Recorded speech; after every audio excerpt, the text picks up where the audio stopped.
They say the people we trust most are the ones who can destroy us most completely.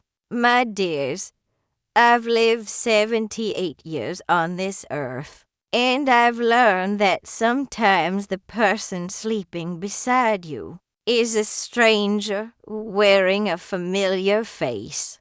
But it wasn't until I held that leather diary in my trembling hands that I truly understood what it meant to have your entire world collapse in a single afternoon. You know, we spend so much time building walls to protect ourselves from the outside world, never imagining the danger living within our own homes. Looking back now, I wonder how many times I walked past the truth without seeing it. How many clues I dismissed as nothing more than the quirks of a man I thought I knew inside and out. Who would have thought that the person I'd promised forever to would become the architect of my complete and utter destruction? But before I share this story with you, my dears, I'm Margaret Wilson, and I'm 78 years old now. This story happened in 1987, though it feels like it was yesterday. Before I continue, please like this video, subscribe to the channel, and comment where you're watching from. I'd love to hear from you. Millbrook was the kind of town where everyone knew everyone. Population 8,000. The kind of place where Mrs. Henderson from the post office could tell you which neighbor bought hemorrhoid cream, and it was somehow considered community news. I loved it there, my dears. I truly did. My husband, Robert Edward Wilson, he was what every woman in 1970 wanted. Tall, with dark hair that never seemed to gray, a charming smile that could convince a priest to gamble. He worked at the bank. Assistant manager by 1985. Respectable, trustworthy, a man other men wanted to befriend and women wanted to warn their daughters about, though not in a scandalous way, in that way where you recognize raw magnetism and know it comes with complications. We married in June of 1962. I was just 23, wearing my mother's ivory lace dress, standing in St. Catherine's Church on a blazing Saturday afternoon. The reception was held at the town hall. 300 people came. Can you imagine? Everyone wanted to celebrate Robert and me. He'd swept into my life like a summer wind, unexpected, warm, intoxicating. I worked as a school teacher then. We seemed like the perfect match, didn't we? The house we bought in 1963 was a beautiful two-story Cape Cod on Elm Street. Green shutters, a white picket fence that Robert repainted every spring. We had 3 children.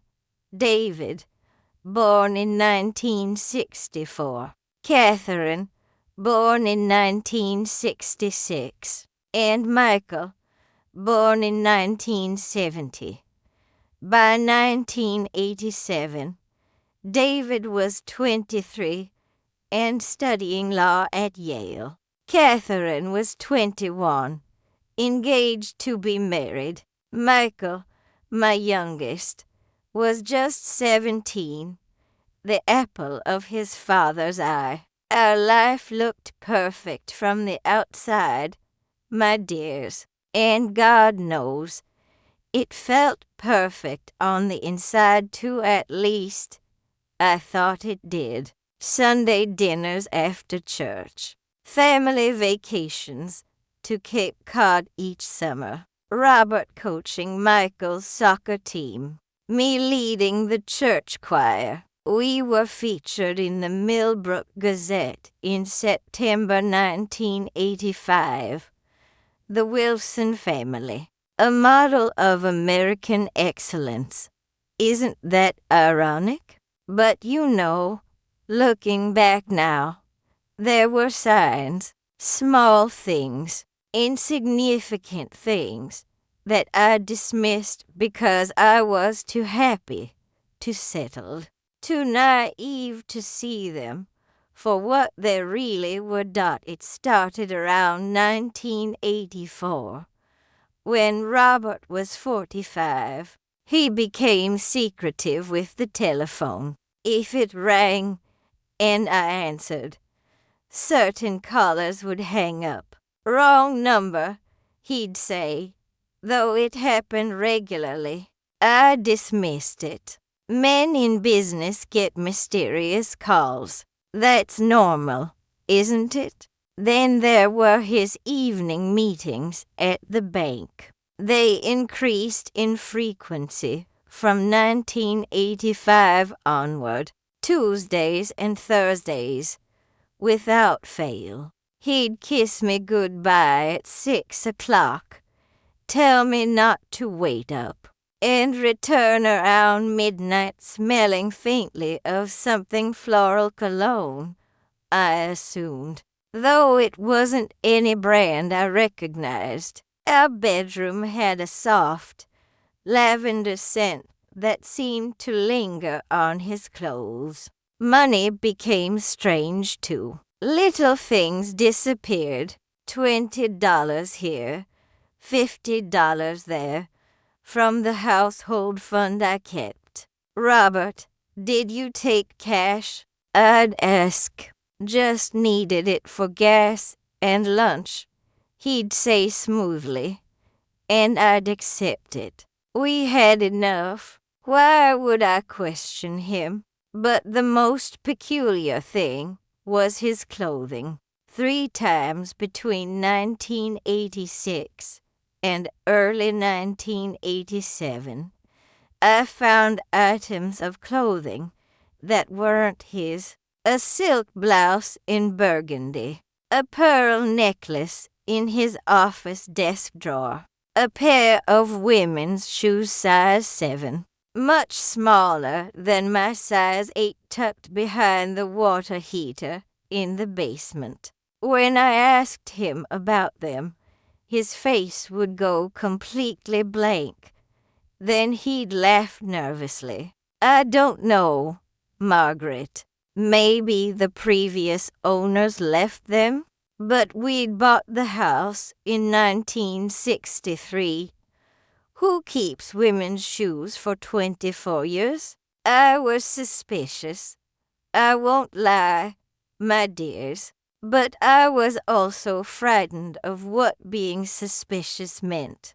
Because if something was truly wrong, then everything I'd built, everything I believed in, would be a lie. So I chose not to know. I chose to ignore.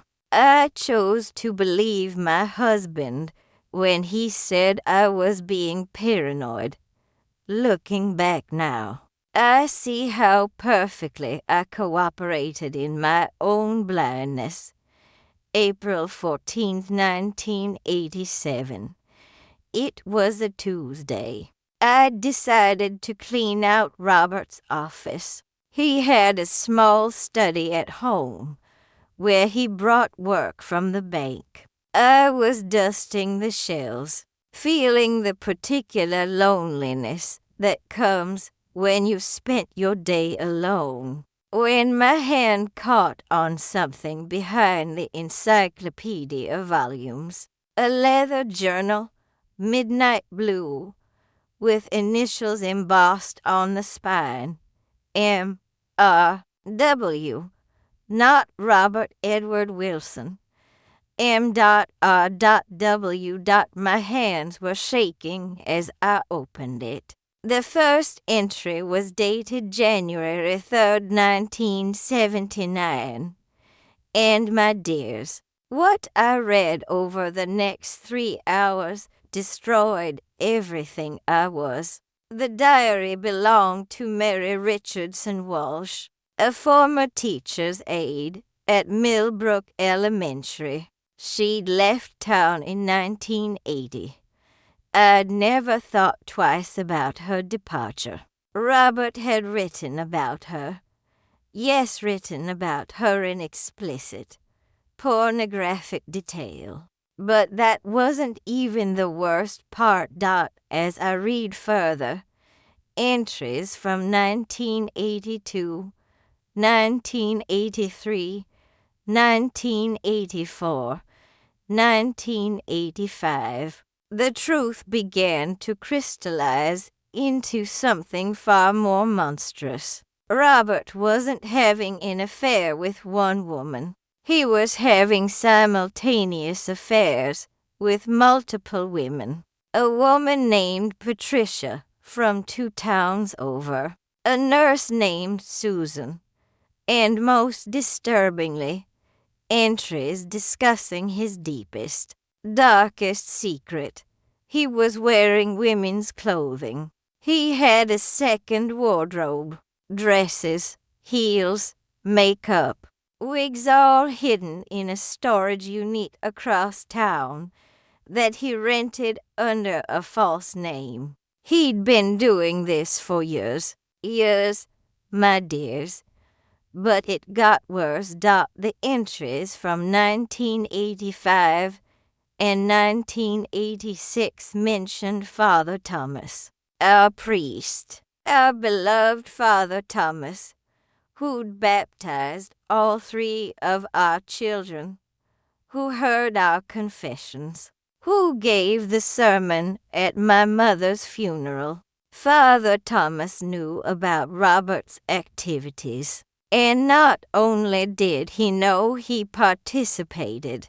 The diary contained descriptions of encounters, sexual encounters, between my husband and our priest.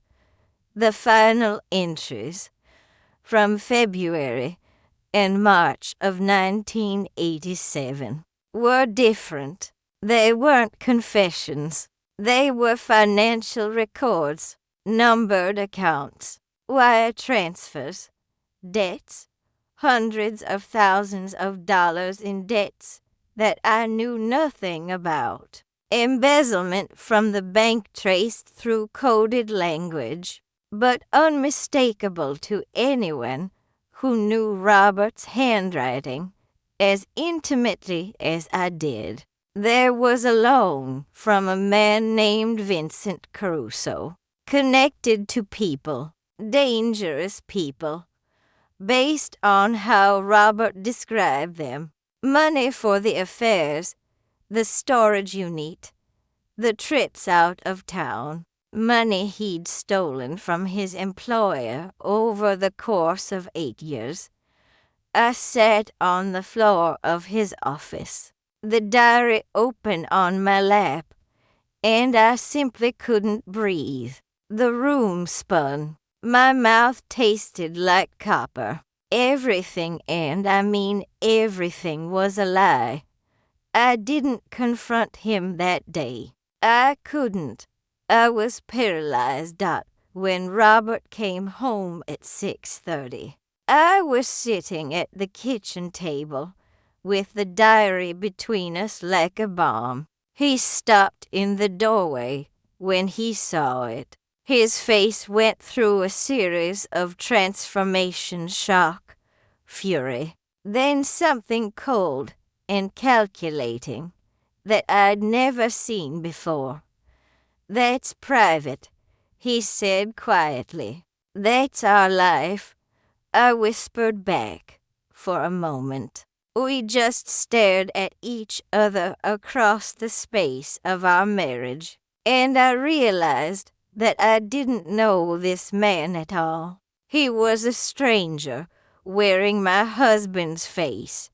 He didn't deny anything. That was almost worse than if he had. He simply said, "I'm leaving," and he left. He went upstairs, packed a suitcase, and drove away. I didn't see him again for 6 months. The next morning, I called his employer. I had to. The bank discovered the embezzlement within a week. By April 21st, 1987, it was front-page news in the Millbrook Gazette. Local bank manager implicated in $847,000 fraud scheme. The community's response was swift and devastating. They didn't blame Robert. They blamed me. How could I not have known? How could a wife not know her husband was stealing? How could I have let him shame the town this way? Surely I'd been complicit somehow. Surely I'd been negligent. The bank manager's wife was supposed to maintain standards, to be aware, to prevent such things. By May, I'd lost my job at the elementary school. The principal said it was due to budget cuts, but I knew better. The school board couldn't risk their reputation being tainted by association with me, the daughter of shame. And then Father Thomas was arrested. The investigation into Robert led to surveillance of his financial associates, and eventually to the discovery of his relationship with our priest. Father Thomas was removed from St. Catherine's and charged with sexual misconduct. The church community fractured. Families who'd been friends for decades stopped speaking to each other. Some blamed me for exposing the priest, as if his crimes were somehow my fault for having evidence of them. The bank wanted restitution. We'd need to sell the house. Creditors began calling constantly. The phone would ring at midnight. Angry voices demanding payment for debts I'd never incurred. But the financial devastation was nothing compared to what happened to my children. David was devastated at Yale. His classmates made jokes. His fiancée left him. Catherine's engagement was broken off within 2 weeks. Her fiancé's family didn't want to be associated with a woman whose father was a criminal and whose mother had failed to prevent it. Michael, my poor Michael, was only 17, bullied mercilessly at school. His friends disappeared overnight. He stopped eating, lost 30 pounds in 3 months. I looked at my 3 children and saw the wreckage of my life reflected back at me. And I understood that whatever happened next, I had to survive, not for me, for them. By July 1987, we lost the house.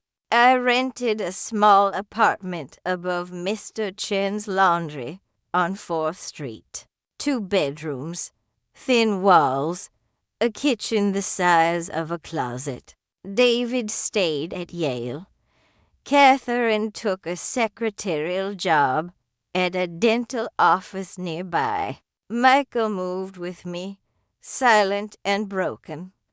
I was 48 years old, my reputation destroyed, unemployable as a teacher, and I had no job, no prospects, no money. So I did what women have always done. I survived I started by doing laundry for other people, not at Mr. Chen's place he offered, but I couldn't bear the symbolism of it. I went door to door with a handwritten flyer, expert laundry services. Margaret Wilson, gentle on delicates.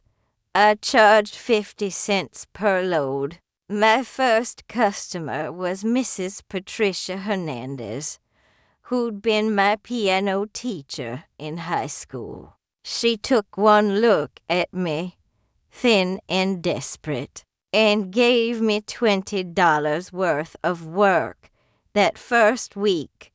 Word spread. By September, I had 15 regular clients. I worked 14-hour days. My hands became cracked and raw from the hot water and bleach. The skin on my palms split and bled. I'd wrap them in bandages at night and work with them bleeding the next day. The indignity of it was almost worse than the pain.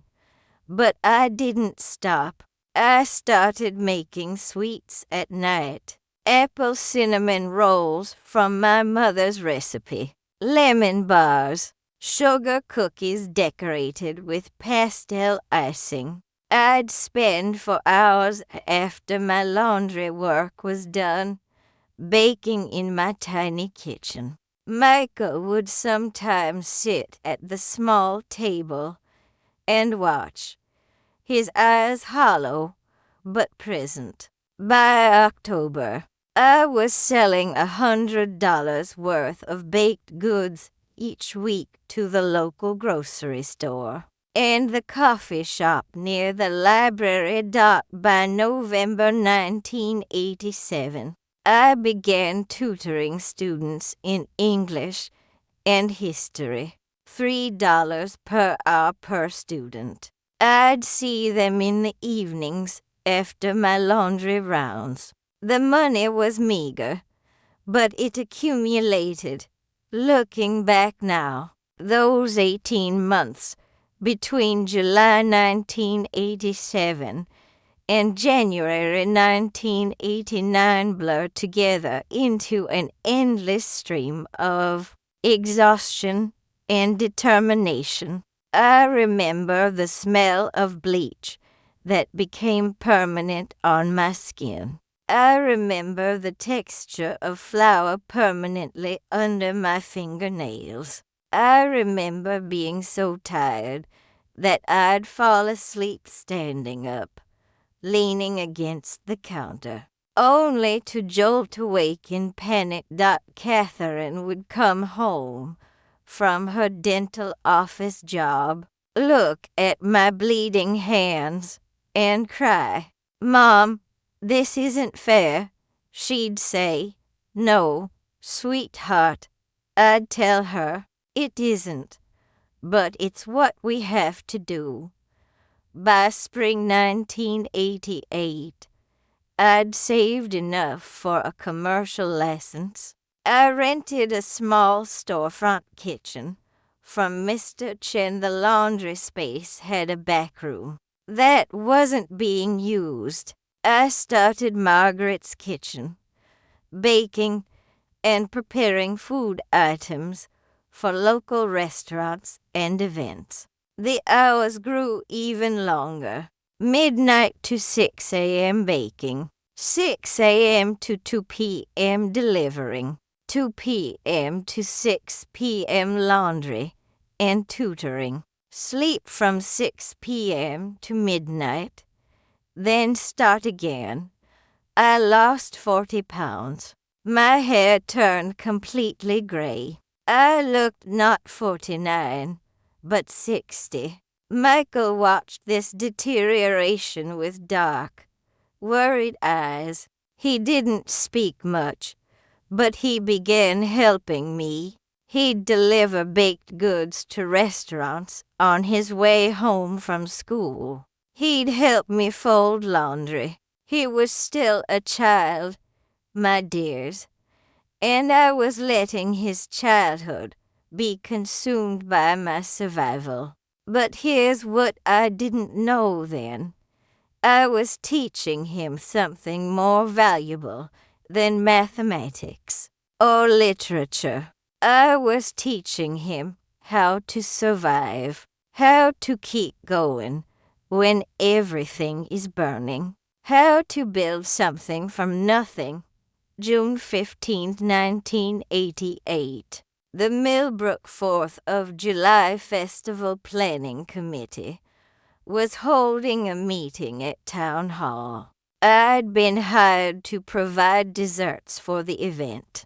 I walked in carrying 3 boxes of my baked goods cream pies, fruit tarts. Petty fours there and the room went quiet. The committee chairwoman was Margaret Hutchins, the mayor's wife, the woman who'd organized the charity event that I used to co-chair.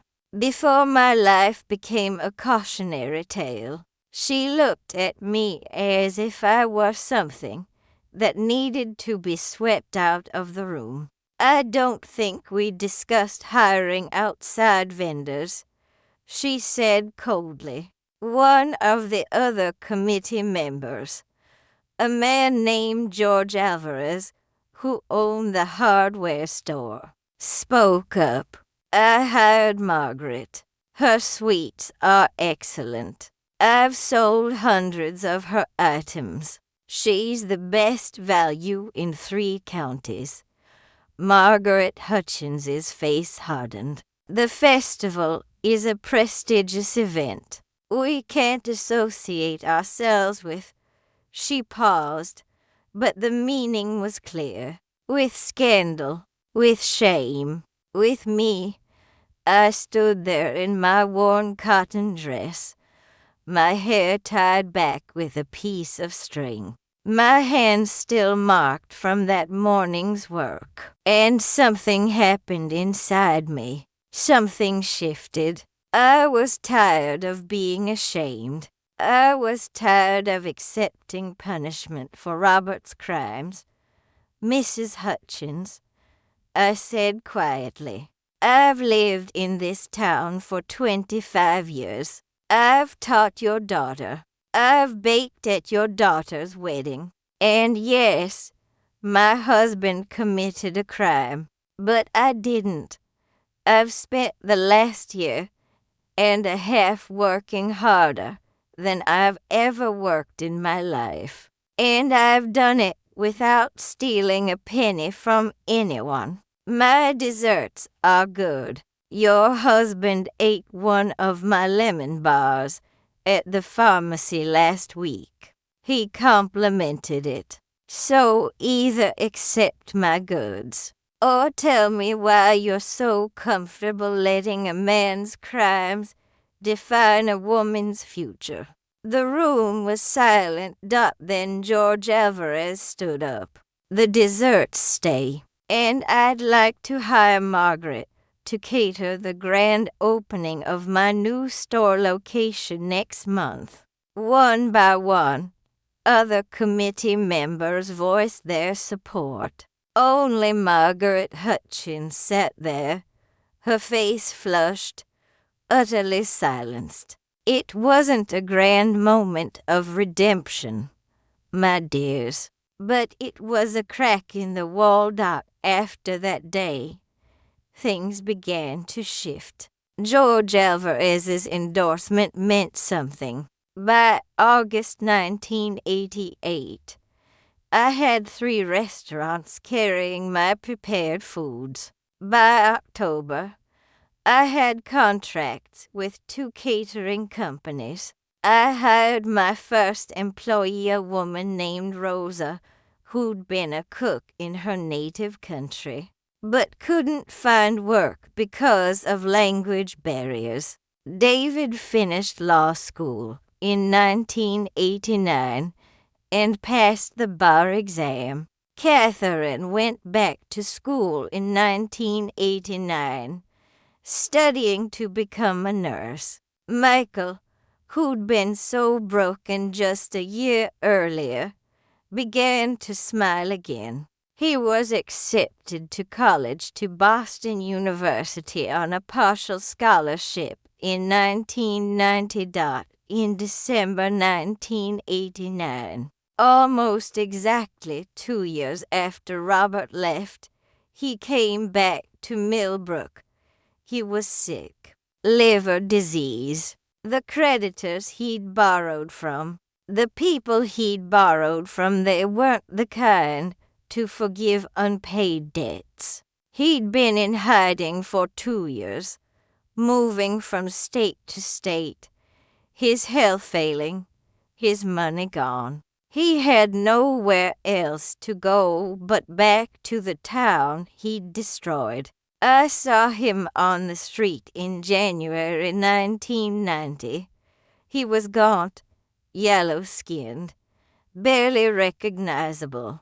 He tried to speak to me, but I simply kept walking. I didn't hate him by then. Hate requires energy, and I had none left over for him. He was already dead, just hadn't stopped breathing yet. He died in March 1990 in a county hospital, alone. No one from his family went to see him in his final months. I didn't go either. By 1995, Margaret's Kitchen had expanded into 3 locations across the region. I employed 40 people. My products were sold in specialty markets across New England. I'd won a regional food business award. I'd been featured in a Boston magazine article titled, "From Rags to Riches, One Woman's Inspiring Journey." David graduated law school in 1989 and is now a practicing attorney specializing in family law. Catherine became a nurse and, by 1997, a nurse supervisor at Millbrook General Hospital. Michael graduated from Boston University in 1994 with a degree in business administration and is now working as a manager for a hotel chain. All 3 have married good people. All 3 have children. My grandchildren, there are 5 of them now, don't know much about those 18 months of darkness. They know Grandma Margaret owns a business. They know she works hard. They know she's resilient. And maybe that's enough.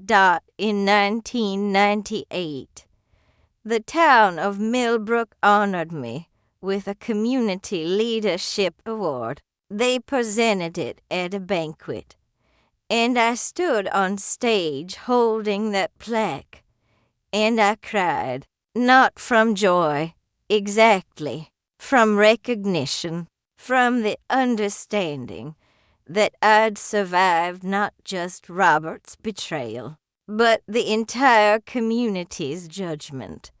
I bought a new house in 2001.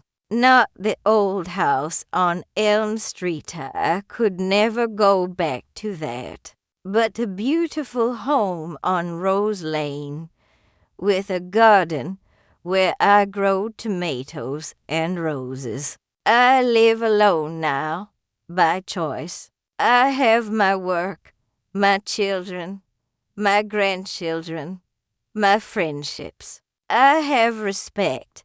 Looking back now, from the vantage point of 78 years, I want to tell you something, my dears. Strength isn't something you're born with.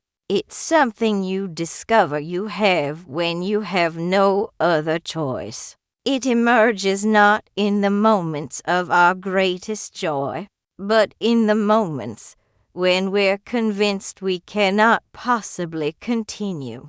I also want to tell you that secrets destroy everything they touch. Not the secrets of others, Necessarily, I couldn't control Robert's choices. But the truth has a way of emerging, no matter how carefully it's hidden. The question isn't whether the truth will come out. The question is whether you'll be strong enough to face it when it does that. And finally, I want to say this. The people around you matter. Mrs. Hernandez gave me my first job when no one else would. George Alvarez stood up for me when it would have been easier to walk away. An older woman named Eleanor Bishop, the retired principal at the high school, called me one evening in 1988 and asked how I was doing. I broke down and cried on the phone, and she listened to every word. She brought me groceries. She drove Michael to school on days when I was too exhausted. She never made me feel pitied. She made me feel seen.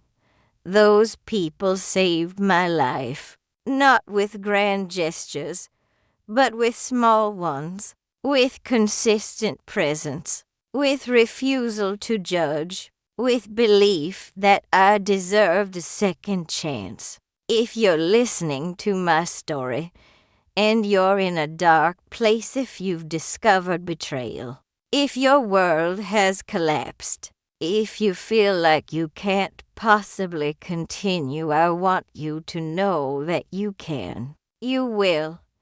And the life that emerges from the ashes might not be the one you expected, but it might be better. It might be more authentic. It might be more yours. Thank you for listening to me today, my dears.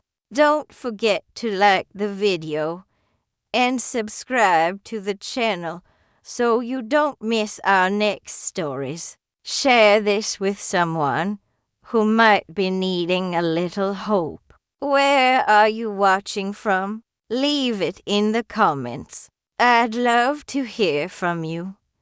This is Margaret Wilson, and I'm still here.